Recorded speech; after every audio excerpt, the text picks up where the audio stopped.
Okay, sharing again. Yeah, we can see it now. Okay, great. Perfect. So I'll dive straight in. So like I mentioned, we're about competitive intelligence. So exactly what is competitive intel? And the definition really is, importantly, a continuous process of monitoring a market in order to identify four key things: current and future competition, current and future activity that this competition might do that would impact your business, how these actions will impact you, and most importantly, how you might want to respond to them, whether you want to do something about it or whether you actually wait for that instance to pass.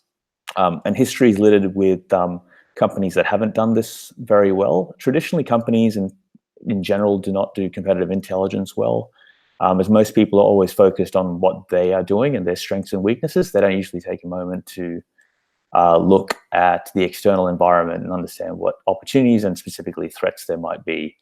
And usually, if you're not changing anything, someone else is, and they are able to take market share from you, take your sales. And the most common examples of this that I usually throw around when I speak are Blockbuster Video not being able to see that Netflix was coming and just focusing on selling more things like lollies and stuff in their store and trying to upsell them that, as opposed to focusing on more important things like what would happen to them if streaming came on board. And obviously Nokia as well. If you're as old as me, you'd remember Nokia phones and them not seeing what Apple was able to accomplish. So it's particularly important even if you're an eBay seller, you trade on the eBay marketplace as a channel, because it's a competitive place to trade. Some of you may be familiar with some of these stats, but the one that stands out to me when it comes to my use at eBay is the fact that eBay's got a lot of listings. There's over 1.1 billion listings globally. There are a lot of people searching for items. A lot of that stuff is now increasingly new and mainstream. 81% is new, 89% is sold in the fixed price format. And it's most likely that these numbers skew even more so in the UK market, because a lot of these stats are sometimes diluted by the US market that has a very large consumer to consumer, or a traditional eBay marketplace still running, where there are a lot of collectible sellers. Secondly, it's also quite easy for most people to start businesses online than ever before. So anyone can kind of come in, start a drop shipping business and get started significantly easier than they could 10 years ago. And there are multiple solutions, not even pictured in this slide, which now allow people who've started stores and who aren't on eBay to just integrate straight into the eBay channel. And you might know a lot of these players in this space here as well. So the reason most people don't invest in competitive intelligence data are like four reasons. Most of the time, it's really hard to get. Secondly, when you can get it, it's very expensive. Thirdly, when you can get access to it, it's also at a level where it's not very actionable. But if you start with eBay, it's a really powerful way to introduce this concept to your business. Because with eBay data, you can identify competitors, you can identify products and price, competitor tactics, and how you respond, as it's such a dynamic marketplace and it's always changing. It's one of the most important areas and the most easily accessible ways to understand what's going on. So I'm going to show you a couple of slides now. I won't go too deep into them, but this is just what we provide in terms of a software package, which is available in real time. So competitor research is the most common use of our product when people, online sellers and particularly eBay sellers, come to us in order for us to help them. And they ask usually simple questions like this. And our reporting can help you understand what your competitors' top selling products are. So what you're looking at now is a seller who I've hidden in Australia who sells a number of things. They're quite a large seller. And you're able to use their seller ID and just generate a report within a couple of seconds on a regular basis to understand where they make most of their money, how their merchandising strategies are, what ranks and the types of brands they're selling, and all those items that would take you a lot of time to go through and find manually on the site. And you can feel free to jump in if you have questions as we go. I'm just going to check that you can still hear me at this point, because it's hard to tell. Yes, we can hear you. Perfect. Great. I've muted just to not to get noise. Okay, perfect. Secondly, we have a report that's called the New Listings Report, and it helps you understand what your competition or the category's newest product investments or innovations are. So new listings are one of those things on eBay that, as it's an open marketplace, and it's not a very product-based marketplace just yet, although they're moving to that area like Amazon are.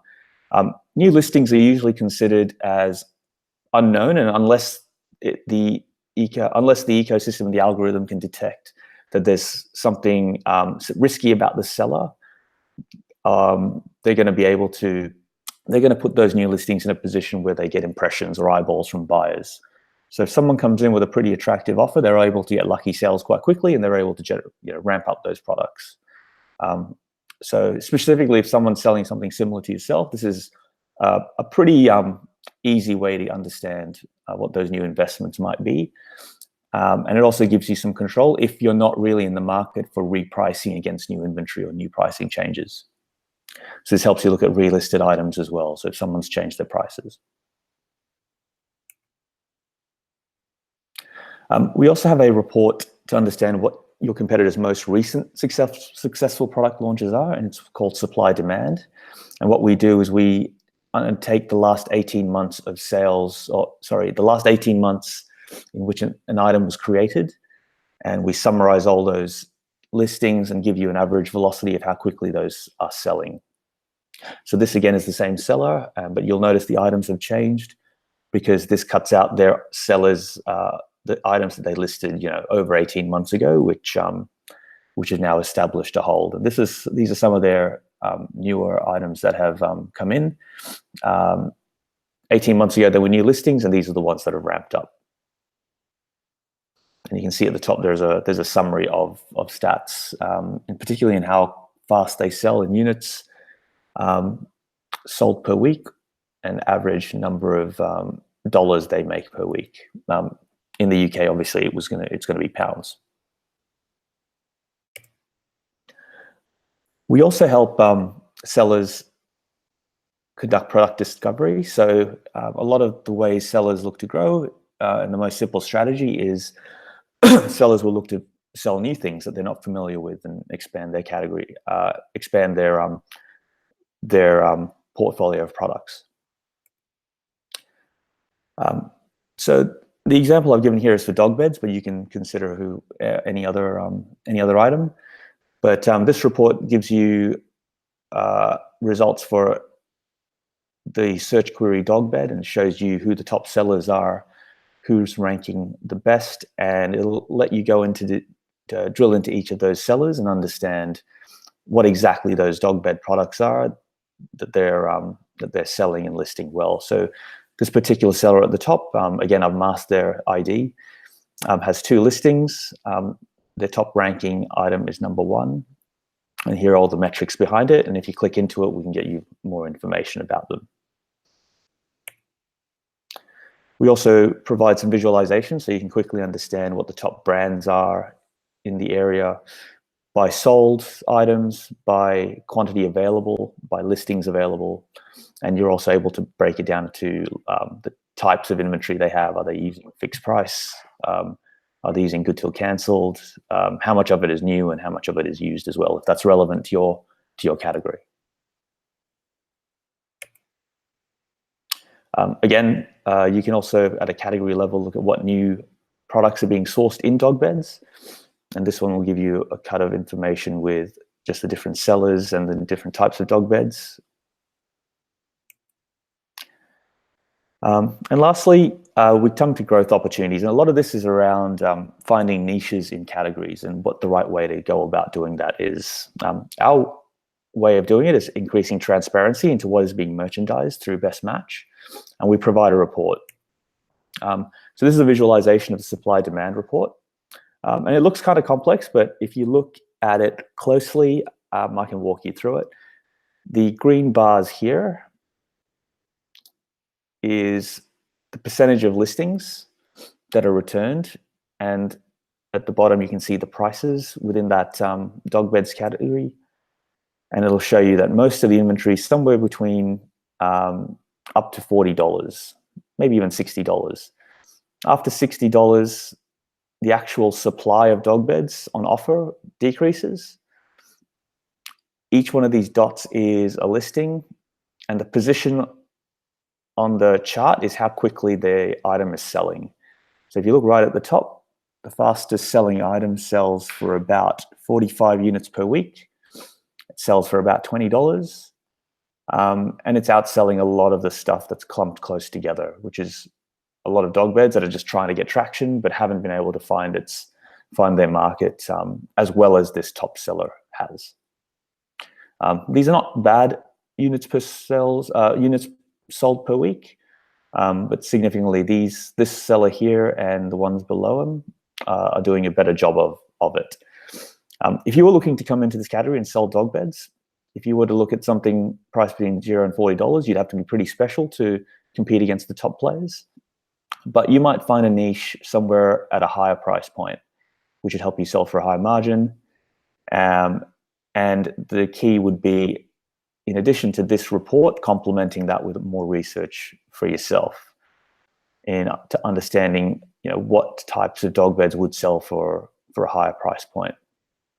A lot of times you might run this report and you might see an outlier in terms of a seller where there is less competition in terms of number of listings, but they're actually selling at a reasonably high velocity. And those are the areas where you can establish that there's demand at a higher price point, and you might actually be able to take something in the middle over here in a mid-price.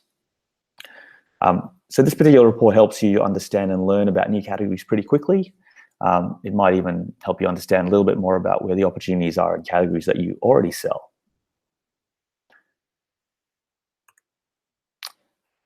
So those are the couple of our reports. Obviously, getting into our product and driving it around is where you're really going to find some value. But competitive intelligence is an important piece of driving your next phase of growth. So we always tell sellers to invest in a continuous process. It's not a one-off. You've got to do it consistently.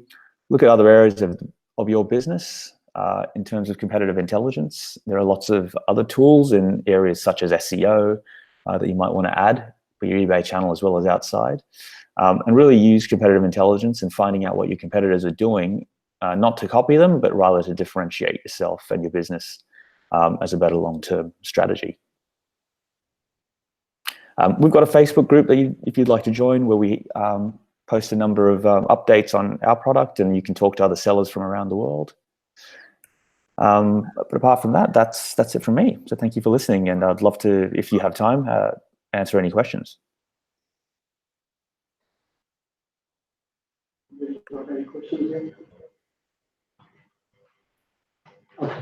Thank you, Anojan. I don't think anybody's got any questions yet, but I'll send the slides over to everyone, and if they got any questions, they will get back to you directly. Okay. No worries. Yep, all our contact details are on there. So yep. Thank you again. Thank you very much for doing this very early in the morning, Anojan. Thank you. Yeah, no worries. You guys have a great evening. Yes. Bye.